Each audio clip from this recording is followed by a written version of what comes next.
నమస్తే. ఈ మధ్య కేసీఆర్ కుక్కలు ఎగిసెగిసి పడుతున్నాయి. కేటీఆర్ నుంచి మొదలు పెడితే సుమన్ దాన్కా. కొంచెం ఆగుర్రా నాయన, ఎందుకు ఎగిసెగిసి పడతారు? మిమ్మల్ని ప్రజలు చెప్పులు తీసుకొని కొట్టినా ఇంకా మీకు బుద్ధి రాలే, ఇంకా రాదు కూడా. ఎందుకంటే ప్రజల్ని దోచుకునే దొంగలకు పరిపాలన ఏంటి, దానికి సంబంధించిన అంశాల్లో ఏ విధంగా ముందుకు పోవాలనేది కనీస ధర్మం తెలియక మీరు ఇలా రాజకీయంగా చచ్చిపోయింది. ఇక అది పట్టలేక ఒకడేమో 3 నెలలు ఉంటుంది అంటాడు, ఒకడేమో 6 నెలలు ఉంటుంది అంటాడు, ఒకడేమో ఎప్పుడు పోద్దో తెలియదు అంటాడు. ఇలా మీ కామెంట్స్కి రెచ్చిపోకపోవడం వెనుక ముఖ్యమంత్రి ఒక వ్యూహం ఏందో, ప్రజల ముందు మిమ్మల్ని ముద్దాయిలుగా పెట్టాలని చేస్తున్న ప్రయత్నం ఏందో మీకు అర్థం కావట్లే. 2 నెలలకే తట్టుకోలేకపోయే పరిస్థితి మీకు వచ్చిందంటే మీరు ఎంత ఫ్రస్ట్రేషన్లో ఉన్నారో అర్థమవుతుందిరా భయ్. ఇంకా చెప్పాలంటే ఇక మిమ్మల్ని తరిమేదానిక కూడా మీకు బుద్ధి రానట్టుందిగా. ఇలాంటి చిల్లరగాళ్ళు ఇవాళ ఈ రాష్ట్రానికి నాయకులైండ్రు. ఇలాంటి చిల్లరగాళ్ళు ఇవాళ తెలంగాణను పాలించి నాశనం చేసిండ్రు. ఒక్కొక్కరిని తెలంగాణ నుంచి తరిమి కొట్టే పరిస్థితులు వస్తాయి, గుర్తుపెట్టుకోండి. తస్మాత్ జాగ్రత్త. చివరికి ఎక్కడికి తెగబడ్డారంటే ఉచ్చ నీచాలు మరిచి మీ చెప్పులతో మీరే తన్నుకునే కాడికి వచ్చింది మీ బతుకులు. ముఖ్యంగా ఎక్కడో కొడితే ఎక్కడో కాలినట్టు కేటీఆర్ టీంకు మరీ ఎక్కువైపోతున్న పరిస్థితిని గమనిస్తున్నాం. బిడ్డలారా జాగ్రత్త, ఎక్కువ తక్కువ వాగకండి.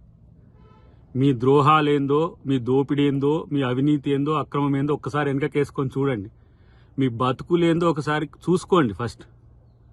కాబట్టి తెలంగాణ ఏదో వీళ్ళ జాగీర్ అన్నట్టు, అధికారం కాంగ్రెస్కి వస్తే వాళ్ళదేదో గుంజుకున్నట్టు అసహనంతో ఫీల్ అవుతుండ్రు. ఎందుకురా?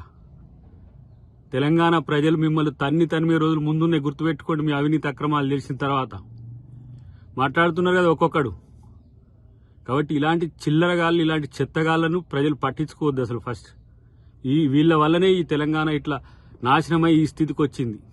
డెఫినెట్గా రేవంత్ రెడ్డి గారు రేపు తెలంగాణ అభివృద్ధిని మరింత చేస్తారనే ఒక భావనతోనే, అలా జరగకుండా ఉండాలనే ఎవడెవడితో ఏమేమో కుట్రలు చేస్తున్నట్టు కనబడుతున్నది.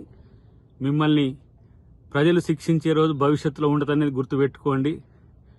ఉల్లరూటి మాటలతో, ఎచ్చిడి మాటలతో రెచ్చగొడితే తెలంగాణ ప్రజలు ఊరుకోరనే విషయాన్ని కూడా గుర్తుపెట్టుకుంటే మంచిదని చెప్పి హెచ్చరిస్తున్నా. ఇంకోసారి ఇలాంటి పిచ్చి ప్రేలాపనలు వెళ్తే తంతర్ అనేది కూడా గుర్తుపెట్టుకోండి. అసలు మీరు ఎక్కడ్రా లీడర్ నాకు అర్థం కావట్లేదు. ఆ ముసలోని పుణ్యాన్ని ఆడేదో కొట్లాడినట్టు నటిస్తే మీరు అందరు వెనక కూర్చొని బిచ్చగాళ్ళ లెక్క అడక్క తిన్న సన్నాసులు మీరు. ఎవడైనా సరే మాట్లాడేటో తలతిక్క సన్నాసిగాళ్ళు. సిగ్గు లజ్జ లేకుండా లక్షల కోట్లు దోంచుకొని ఇంకా మీకు కోపాలు వస్తాయి. ప్రజలు చెప్పులు తీసుకొని తన్నే రోజులు భవిష్యత్తులో ఉన్నాయని తెలియదా మీకు? బహిరంగ సభలు చూడంగానే, లేకపోతే ప్రభుత్వ తీరు చూడంగానే మీకు పిచ్చి లేచిపోతున్నది.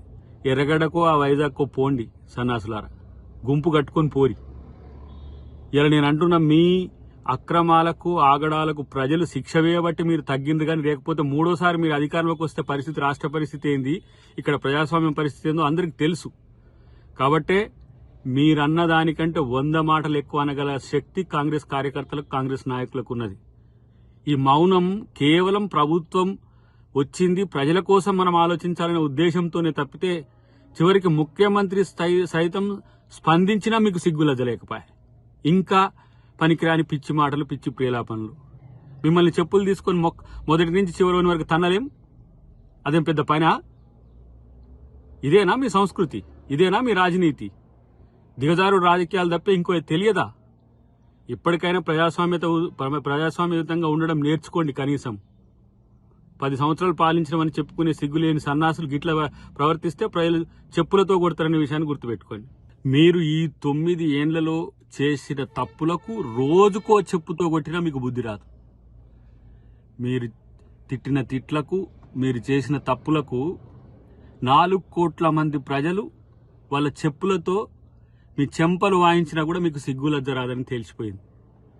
ఇంకా ప్రతిపక్షమని గౌరవించడము, ప్రజాస్వామ్యమని గౌరవించడం అనే అంత మూర్ఖపు ఆలోచనలు చేస్తున్నాం మేము. ఎందుకంటే అయ్యో రాజ్యాంగం ఉంది, ప్రజాస్వామ్యం ఉంది, దాన్ని గౌరవించాలి, ప్రతిపక్షాలకు కూడా మర్యాద ఇవ్వాలి, గౌరవం ఇవ్వాలంటే ఇలాంటి దిగజారుడు రాజకీయాలకు తెగబడితే ఇంకింతకంటే నీచం ఏమైనా ఉన్నదా?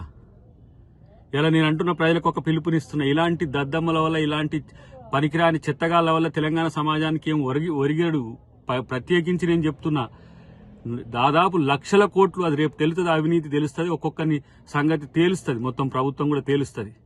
అంటే రెచ్చగొట్టడం ద్వారా, లేకపోతే ఇలాంటి బూతులు మాట్లాడడం ద్వారా కాంగ్రెస్ ప్రభుత్వాన్నో కాంగ్రెస్ పార్టీ నాయకులను అబాస్పేలు చేయాలని చూస్తే ప్రజలు సహించరు, కాంగ్రెస్ కార్యకర్తలు కూడా సహించరు.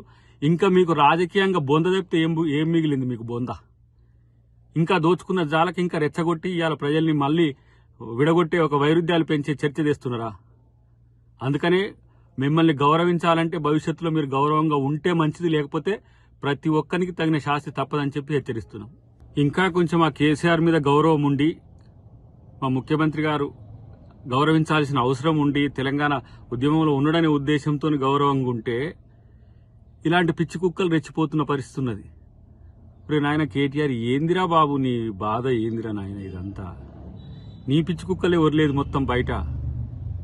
మెయ్యనేం చేస్తావో తెలియదు, పక్కన పెట్టు. కానీ ఇలా రాష్ట్రంలో ఇలాంటి సంస్కృతిని తెగబడితే జరిగే పరిణామాలకి ఎవడు? ఇలా పరిస్థితి, మీరు ఇంత అవినీతి అక్రమాల్లో కూరుకొని పోయి మీ తాట తీసే రోజుల్లో మీరు చెప్పులు తీసుకొని ఎగిరే స్థితి వచ్చిందంటే మీకు ఎంత బలుపు, ఎంత అహం, ఇంకా తగ్గలే. ప్రజలు పండబెట్టి తొక్కినా సరే మీకు ఇంకా బుద్ధి రాలేదని తెలిసిన తర్వాత ఇక మిగతాది కూడా ప్రజలే చూసుకుంటారు. ఇలాంటి పనికిరాని చెత్త అహంతోనే నువ్వు మెయ్యనోడగొట్టినవు, నీ పుణ్యమే ఇలా వచ్చింది. మళ్ళా తగుదునమ్మా అని చెప్పి వేసి భజన పరులంతా బయటకు వెళ్ళుకొని తిరుగుతున్నారు. ఇలా తెలంగాణ తెచ్చుకున్నందుకు తెలంగాణ ప్రజలు అరగోసపడుతుంటే ఇలా కాంగ్రెస్ పార్టీ నాయకత్వం రేవంత్ రెడ్డి గారి నుంచి మొదలు పెడితే ప్రతి ఒక్కరు ఈరోజు కష్టపడి ప్రజల్ని చైతన్యం చేసి నీ నుంచి విముక్తి కలిగిస్తే మళ్ళీ ఇలాంటి అసహనం ఏదో విద్వేషం విషం జిమ్మే ప్రయత్నాలు చేస్తున్నారు. మానుకోండి బిడ్డలారా, ఎక్కువ తక్కువ చేస్తే తాట తీసుడు తప్పదనేది మీరు గుర్తుపెట్టుకోండి. ఏదో మౌనంగా ఉన్నారు, గిట్లనే ఉంటారు అనుకుంటే మాత్రం దానికి తీవ్ర పరిణామాలు కూడా ఉంటాయి. జాగ్రత్త.